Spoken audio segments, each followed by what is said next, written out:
I still haven't uploaded anything today. Well, I guess that's what this is now. So, now we're going to be going to Marvelous Bridge, because this bridge is very, very marvelous. And I was like, hey, there's that guy that sells the Magikarp for 500 Poké Dollars. I'm like, deal! Magikarp is mine now. And I actually nicknamed it something, which is really funny, but it didn't actually show up on the screen, because it's on the bottom, so that's a thing that happened. But I just bought a Magikarp for $500, except for the fact that I never actually save after I do my recording, so that Magikarp is still unbought. So actually, I love how he says there's no return, so it's like, Magikarp is awesome. I'd pay $500 for Magikarp any day.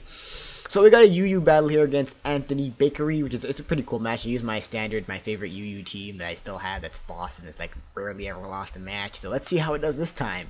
I decided to leave a flag on. I'm not really sure why I made this decision, but I just did. So I just go for the U-turn as he leaves with Bronzong. I'm gonna go into my Houndoom, figuring he's gonna stealth rock, and I want to get it up before it, want to get it in before the rocks come in. I can threaten it out. I'm gonna predict him to go into Milotic, predicting the fire move and go back into Empoleon, not back into, but just go into Empoleon so I can grass on next turn, and he does do exactly what I thought he would, which is cool.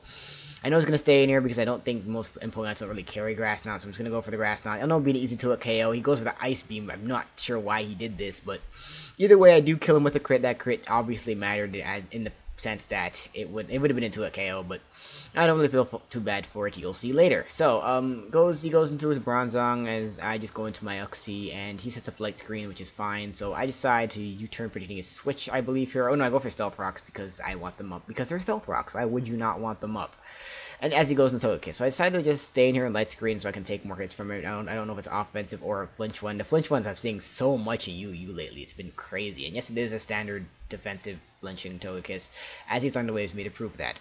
Go into Empoleon because I know I can take any hit, especially with the Light Screen. That Air Slash does virtually nothing, and now I can just go for the Hydro Pump to do decent damage to all of his team. Because his Milotic died, he really has nothing to take the Hydro Pump anymore, so I really just feel safe going for it. He gets a bunch of flinches and Power Hacks and whatever, but eventually decides to switch out. So, and he goes in the Duramitan. I'm like, yes, I can get a friggin' Hydro Pump on this thing. It's gonna die, but no, I miss, and that was just irritating. This Duramitan should be dead. Keep that in mind. This thing should be dead. So I go into Uxie because it's my best thing to take that superpower. He gets a crit, which really did come into play because I really would have loved that extra HP later in the game, but that really sucks. His Light Screen does wear off here, and I think here I just go for the U-turn, predicting his switch and hoping I don't get Parax, which I don't. And as he goes into Xatu, I guess predicting like a Toxic or some sort of status move. So I go into my Houndoom here, knowing I can easily threaten it out with a Dark move. I'm just going to go for it. I really wanted to go for the Pursuit here, but I wasn't sure if he was going to stay in or not. So I decided to just go for the safe Dark Pulse, and he just goes into Togekiss, which takes it decently, and it doesn't look like it'll be a 2 KO at that range. So my Light Screen wears off, and I'm just going to go into my Flagon because I know he's probably going to Thunder Wave, and I can take it because I'm a ground type and whatnot. And then you turn out knowing he's going to be fearing the Dragon move and probably going to Bronzong. He ends up going into his Rhyperior, but either way I just U-turn, so I still get the switch advantage, and I believe I don't have much for Rhyperior at this point since my Emp's paralyzed. I know I'm slower, so I go into my Uxie as fodder, which is huge, and I probably wouldn't have done this if I didn't get that. If he didn't get that crit on Superpower, I would have saved Uxie for longer, but either way, Mega Horns me and kills me. I'm going to go to Miss Magus. I'm just going to keep subbing until he misses Stone Edge, because it's Stone Miss. Stone Miss is supposed to do its job and miss, but no, he like keeps hitting Stone Edge, which is irritating me, because after the hacks that's happened so far, I deserve this Stone Edge miss, and I'm going to keep subbing until he misses, because he has to miss, right? That's 2 he's hitting in a row. I'm like, come on, you have to miss Stone Edge, please.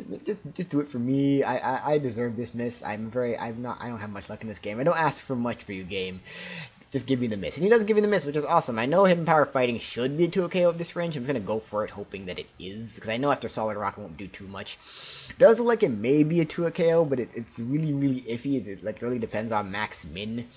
So I really was thinking of subbing here, trying to get another miss, but I decided, I'm just going to stay in and go for the Hidden Power again, and does it kill? It does not kill, which makes me sad, and he's going to go for the Aqua Tail, I guess, just going for a more accurate move, knowing it still kill.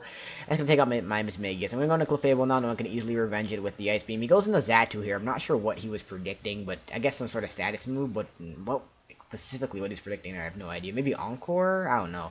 But I'm just going to go for the Ice Beam. I'm just going to take that thing out because he switched it in, which was weird. Goes into Duramitan, which again, it should be dead. But now this will go into my Flagon, hoping goes for the Flare Blitz and not the Superpower. But he does go for the Superpower, which is going to be a 2 KO despite the -1 attack that he's going to get. And because it turns out this thing is Scarf, which I already figured, he's going to be faster than me and be able to take me out. So Yeah, my Flygon dies. Stupid thing that should already be dead. This thing should be dead. Why are you still alive? I hate it. So I go into Houndoom now because I know I can easily just take it out with a Pursuit. I figure he's going to switch here, so I just go for it. Even if he didn't switch it, Pursuit would have killed him either way because I am Scarfed, and I'm pretty sure... Would I have been faster? I'm not even sure if I would have been faster, but whatever. He switched out, I pursued him, he died. That's all that really matters. Locked in Pursuit as he goes into his Bronzong, so I'm going to go into my Clefable. Pretty much because I have nothing better to go into at this point. So I just go for the T-Wave, thinking he's going to go switch into his Togekiss after setting for the light screen, but he doesn't, which is a huge misplay for me because, yeah, he's going to be able to get that Gyro Ball to full power, and that's going to do a shit ton to my Clefable. That really sucks. So I'm going to go for the Wish now because I really need to heal up my Empoleon if I have a shot at winning this game. So Gyro Ball doesn't kill me with the 2 KO. I live with 1, which actually really doesn't matter at all because I would have just gone back into Empoleon anyways, and I would have gone healed up anyways, and Bronzong can't do anything to me, so that live didn't matter either. Empoleon gets up to full, which is huge. I'm gonna go for the Hydro Pump, even with the light screen. I know it'll do a ton. He goes into his Rhyperior as Stealth Rock fodder, which is fine. So that thing's dead. And now he's gonna go into his Togekiss, which looks to be an easy KO range, but he does end up showing me that he does have the Roost, and that kind of sucks. So I just go for the Hydro Pump anyways to see how much it would do, but unfortunately I miss again, which is just irritating. Jeez, this isn't fun. Stop missing Empoleon, please. So I don't want. I'm noticing I'm running out of Hydro Pump PP, so I decided to switch back into Clefable just to wait until the light screen wears off before I start attacking at this thing again. So I leave Clefable in to die because I know light screen's gonna wear off this turn since it does have the light clay. So light screen's gone, so now I can just go for the Hydro Pump in case he wants to switch into Bronzong. I'm not going to go for the Ice Beam, and this is where I speed it up a lot, because he's just going to keep air slashing me and flinching me like 10,000 trillion times until I finally get hit, and that's just irritating, like, ugh. So he flinches me like 60,000 times, and I finally hit through, and I'm going to go for the Hydro. It's going to easily take out the Togekiss, because Spexamp is a beast. His last is Bronzong, which can't do anything to me, because he did show it right here. He doesn't have the Earthquake, so he can't really hit me for anything. I end up getting a Parahax, which is like, okay, I had this game won. Sets up the light screen, which is really just fruitless, because even after the light screen, it still does a shitload, and I think he just runs here. I hate when people run in this game, because it just ends so abruptly in 5th gen. I really don't like it. Either way, that's going to be a fun match, and probably the closest this UU team has ever come to actually losing, because of all the hacks and whatnot. But yeah, this UU team is still amazing, and I love using it. So, that's going to be it for today, and I'll see you guys tomorrow.